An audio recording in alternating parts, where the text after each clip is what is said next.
Good morning students. हमने last video में lesson number 12 complete कर लिया था, उसके क्वेश्चन आंसर्स भी डिस्कस कर लिए थे और उसकी कंप्लीट बुक एक्सरसाइजेस आज आपको ग्रुप में शेयर कर दी जाएंगी। आप उसे कंप्लीट करेंगे अपनी कॉपीज़ में। और आज हम पढ़ने वाले हैं, एक न्यू लेसन स्टार्ट करने वाले हैं, लेसन नंबर 13 और ये लेसन का नाम है ग्रेट पर्सनैलिटीज़। तो जैसे कि नाम बता रहा है, इसमें हम कुछ ग्रेट पर्सनैलिटीज़ के बारे में पढ़ेंगे। ग्रेट पर्सनैलिटीज़ कौन होती हैं? वो जो अपने बारे में नहीं सोच के मैनकाइंड के लिए, दूसरों के लिए निस्वार्थ भाव से कुछ काम करते हैं, अच्छे काम करते हैं। तो इसमें कुछ हम ऐसे ही खास व्यक्तियों के बारे में पढ़ेंगे जिन्होंने मैनकाइंड की सर्विस में अपनी लाइफ दे दी। ऐसे ही कुछ पर्सनैलिटी हैं: Socrates, Abraham Lincoln, Karl Marx, Martin Luther King, Mahatma Gandhi ji और मदर टेरेसा। इन सब के बारे में, इन सब के नाम आपने सुन रखे होंगे। इन्हीं के बारे में हम इस लेसन में पढ़ने वाले हैं। तो चलिए स्टार्ट करते हैं हमारा lesson number 13, great personality. Book में पेज नंबर B20 पर दिया हुआ है, आप सब भी खोल के ध्यान से देखिए। Lives of great men all remind us we can make our life sublime and departing leave behind us footprints on the sands of time। ये वर्ड्स हैं हेनरी वेड्सवर्थ लॉन्गफेलो के। ग्रेट मैन ऐसे होते हैं जो अपनी लाइफ को एक तरफ रख के दूसरों के लिए काम करते हैं और वो अपने पीछे जाने के बाद अपने फुटप्रिंट्स, अपनी एक छाप, अपनी एक इमेज छोड़ जाते हैं। Great man are ordinary man with extraordinary determination. ये ग्रेट मैन ऑर्डिनरी मैन है, हमारी तरह, आपकी तरह ही हैं, लेकिन इनकी जो डिटर्मिनेशन है वो एक्स्ट्रा ऑर्डिनरी है। इनका जो इरादा है वो पक्का है। दे लेड अनसेल्फिश लाइफ, बिना किसी स्वार्थ के अपनी लाइफ को जीते हैं। They work for the welfare of others. Some of them even sacrificed their life for a cause which benefit mankind। दूसरों के लिए काम करते हैं और कुछ तो दूसरों के बेनिफिट के लिए अपनी लाइफ तक सेक्रीफाइस कर देते हैं। Their life inspire us and tell us that one should have a noble vision in life। तो इनसे हमें सीखने को मिलता है कि हमें अपनी सोच को बहुत ही अच्छा रखना चाहिए, दूसरों के लिए काम करना चाहिए। तो इन्हीं के बारे में हम पढ़ने वाले हैं। Let us read about a few such great man. तो सबसे पहले हम पढ़ेंगे सोक्रेट्स के बारे में। Socrates was born in Athens, Greece about 2400 years ago। He was a great philosopher. His whole life was a search for truth. He believed in thinking and reasoning. 2400 years पहले Athens में Socrates का birth हुआ, उनका जन्म हुआ। बहुत ही great philosopher, बहुत ही अच्छे फिलोसफर थे। वो हमेशा सच की खोज में लगे रहते थे। वो बिलीव करते थे थिंकिंग, रीजनिंग, हर चीज़ को समझने, हर चीज़ के बारे में सोचते थे, उसे समझते थे। He found that people of his time were living in a world of ignorance and superstition। He tried to change their attitude by asking questions। He asked them not to follow anything blindly। उन्हें ऐसा लगा, उनके समय के जो लोग हैं वो बहुत ही सुपरस्टिशियस हैं, बहुत ही अंधविश्वासी हैं, वो किसी भी चीज़ को बिना सोचे समझे मान लेते हैं। उन्होंने कोशिश की कि वो उनका एटीट्यूड चेंज करें। वो बहुत से क्वेश्चंस उनसे पूछते थे, ऐसा क्यों? उन्होंने उनका एटीट्यूड चेंज करने की कोशिश की। उन्होंने उन्हें कहा कि किसी भी चीज़ को हमें ब्लाइंडली फॉलो नहीं करना, हमें उसको समझना चाहिए, उसका रीज़न समझ के ही किसी चीज़ के बारे में विचार बनाने चाहिए। Some people did not like the way Socrates thought। They thought that Socrates was misguiding them।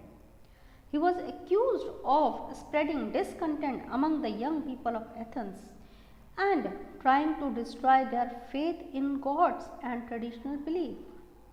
He was asked by the judges to renounce his view or face death। लेकिन उनकी ये बात, उनका ये थॉट्स कुछ लोगों को अच्छा नहीं लगता था। वो क्या कहते थे कि सोक्रेट्स लोगों को बहका रहा है, वो उनके विश्वास को चोट पहुंचा रहा है, उनके विश्वास को ख़त्म करना चाहता है। और इसी वजह से जजेस ने सोक्रेट्स को कहा कि either he renounce his view, या तो अपने विचार वापस ले ले और फेस डेथ, या फिर डेथ के लिए रेडी हो जाए। Socrates choose death but did not renounce his views. He was condemned to die by drinking poison. He drank the cup of poison with a smile on his face. He was 70 years old at the time of his death. Plato, his chief disciple, carried on with his idea after his death. तो जब उनसे ये कहा गया कि either renounce your view or choose the death, what he chosen? He chose the death. उन्होंने अपनी death स्वीकार की बट अपने व्यूज को चेंज नहीं किया। उन्हें कहा गया कि पॉइजन का कप वो पी लें and he agreed to drink. He drank the cup of poison और उनके फेस पे एक स्माइल थी। प्लेटो जो कि उनका मेन डिसिपल था, जो उनका खास शिष्य था, उसी ने उनके आइडियाज़ को उसकी डेथ के बाद आगे फॉलो किया, आगे बढ़ाया। तो ये इस तरह के ग्रेट पर्सन थे सोक्रेट्स, जिन्होंने डेथ मंजूर की बट अपने व्यूज़ को चेंज नहीं किया। अब ऐसी ही एक और ग्रेट पर्सनैलिटी के बारे में हम पढ़ेंगे, वो है Abraham Lincoln. Abraham Lincoln was born in 1809 in Kentucky, USA. He belonged to a very poor family. He had a little schooling as he had to work on his father's farm.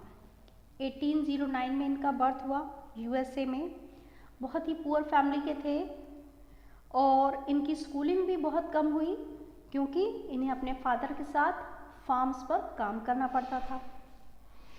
At the age of 22, he had left home and tried various jobs before he qualified as a lawyer. Gradually, he was drawn to politics.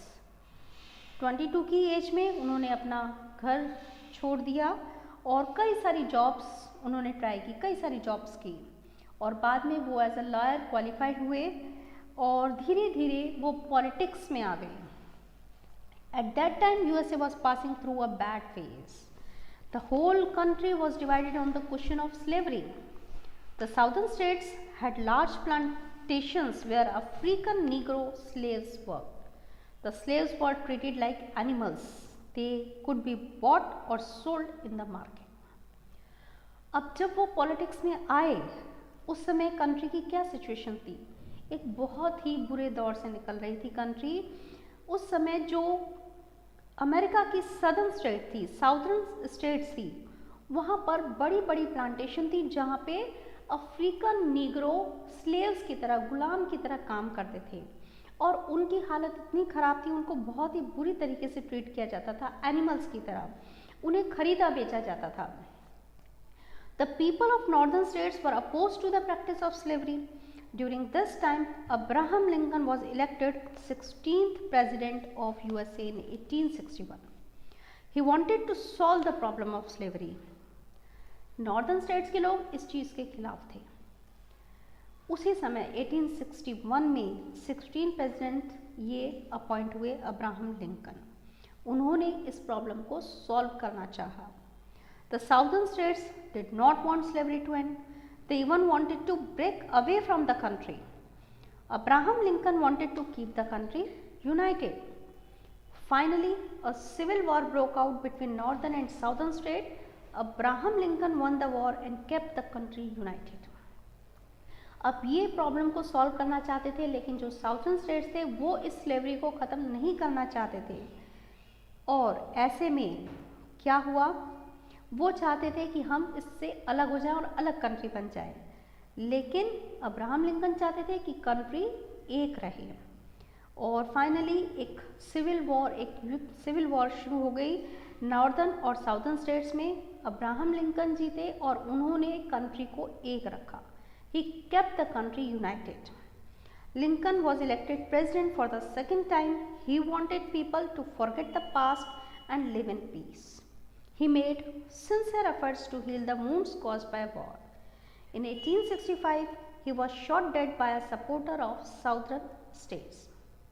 दूसरी बार फिर से Abraham Lincoln president बने और इस बार उन्होंने पुराने सभी war के जो भी रिजल्ट्स थे उनको कम करने की कोशिश की, उसको कवर अप करने की पूरे एफर्ट्स डाले कि उस चीज़ से हट के लोग इम्प्रूव करें। 1865 में उन्हें किसी साउदर्न स्टेट्स के सपोर्टर ने ही डेड शॉट कर दिया। तो इस तरह से अब्राहम लिंकन ने अपनी लाइफ सेक्रीफाइस कर दी फॉर हिज कंट्री। अब इसके बाद हम ऐसी ही एक और पर्सनैलिटी कार्ल मार्क्स के बारे में पढ़ेंगे। You read about the Industrial Revolution in chapter 12 of this book. The owners of factories became very rich as they earned huge profits by selling their goods. The profit increased their capital, hence they were called capitalists. हमने industrial revolution के बारे में पढ़ा था पीछे। इसमें factories setup की गई थी और वहाँ लार्ज स्केल प्रोडक्शन होता था। तो जो ओनर्स थे फैक्ट्रीज के वो बहुत रिच हो गए, उन्होंने बहुत पैसा कमाया, उनके पास बहुत कैपिटल इकट्ठी हो गई, इसीलिए उनको कैपिटलिस्ट कहा जाता था। The capitalists did not care for their worker, they were concern with their own profits only. The worker led a miserable life. अब ये कैपिटलिस्ट सिर्फ अपने प्रॉफिट पे कंसर्न हो गए, ये सिर्फ अपने प्रॉफिट की सोचते थे, उन्होंने वर्कर्स को इग्नोर किया, वर्कर्स को अच्छे से ट्रीट नहीं करते थे। Thinkers became upset over this situation. Karl Marx was one of them. He came up with the idea that destiny of thousands of people should not be in the hands of few. He thought that modern factories producing large quantity of goods should not be owned by a few individual. अब कुछ लोग जो बहुत thinkers थे, विचार करने वाले थे, उन्हें ये सिचुएशन अच्छी नहीं लगती थी। उन्हीं में से एक थे कार्ल मार्क्स। इन्हें भी यही लगता था कि इतने सारे वर्कर्स, इतने थाउजेंड्स ऑफ वर्कर्स जो फैक्ट्री में काम कर रहे हैं, उनकी लाइफ फ्यू पीपल के हाथ में, कुछ लोगों के हाथ में नहीं होनी चाहिए।